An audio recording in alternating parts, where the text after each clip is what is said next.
Today we are going to draw in class.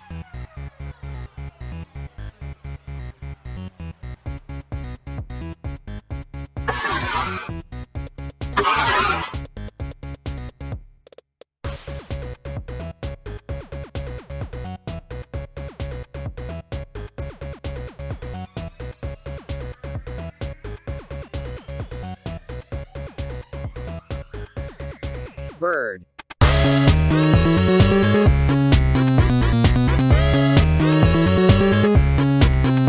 Check this out.